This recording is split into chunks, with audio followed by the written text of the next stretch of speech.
Le chorégraphe Jean Grandmaître aime bien envoyer valser les stéréotypes entourant le ballet classique. Dans sa dernière production, il a choisi un interprète japonais pour camper sur Elton John. Rencontre avec Jean Grandmaître. C'est Cocteau qui disait qu'un artiste se doit d'être moderne. Et puis, on est sur l'autobus où on ne l'est pas, et le monde s'en va où il s'en va. Et c'est un défi incroyable parce que ça bouge tellement vite que même les artistes les plus créatifs ont le travail de peine et de misère à tenir le coup.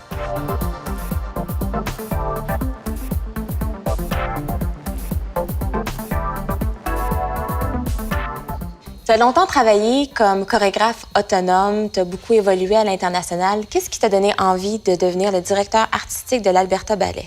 Ça a été un long voyage intéressant parce que j'ai été très chanceux pendant une décennie. J'ai créé avec une équipe de concepteurs des ballets en Europe. Après un bout de temps, j'ai frappé comme un mur de fatigue. Et puis, j'ai comme compris que voyager souvent comme ça, c'est magnifique, mais en même temps, on perd un peu son identité. Alors là, ce que j'ai fait, c'est que j'ai pris une année sabbatique. Et puis, je suis allé vivre à Rome. J'ai eu une année magnifique. Je suis retombé amoureux de la vie parce que ma passion, le feu, il diminuait un peu. Alors, l'idée qui m'est venue, c'était d'aller prendre la direction artistique d'une compagnie de ballet, si c'était possible.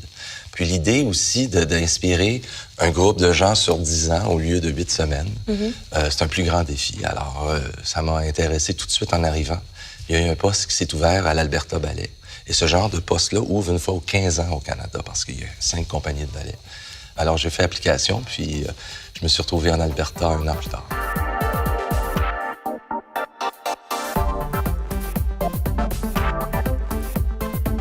Je pense souvent, lorsque je vais faire une création, à qui je vais parler? Des jeunes, des moins jeunes, des gens qui ont vu beaucoup de danse, qui ont besoin de beaucoup de profondeur. Alors, l'approche, c'est vraiment de toujours être... de pas s'asseoir avec son public, mais d'être à l'écoute de son public et d'essayer de voir, parce que vraiment, l'art de la scène, c'est ça, c'est un public qui vient, un artiste, et ensemble, on va essayer de se transformer.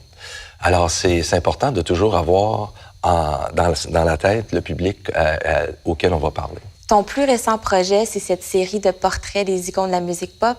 D'où est venue l'idée et comment a grandi ce projet-là? Ça, c'est vraiment de se laisser aller avec les courants des fois, parce que l'art pop et l'art classique se sont souvent inspirés, ils ont souvent créé directement ensemble.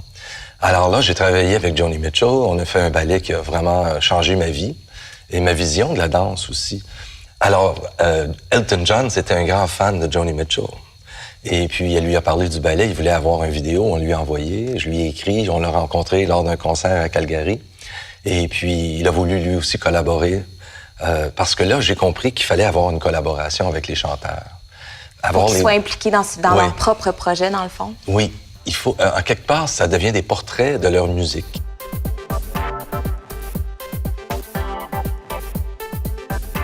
Ça doit quand même être assez émouvant pour un artiste de voir devant lui l'interprétation en mouvement de sa carrière artistique. Les chanteurs sont bouleversés parce que ils s'attendent pas à ce qu'ils vont voir. Le niveau athlétique des danseurs, la qualité des projections et des éclairages et des costumes. Alors, ils sont toujours vraiment touchés par ce qu'on fait. Puis ça, c'est important pour nous parce que si eux sont malheureux, moi, je vais être très déçu.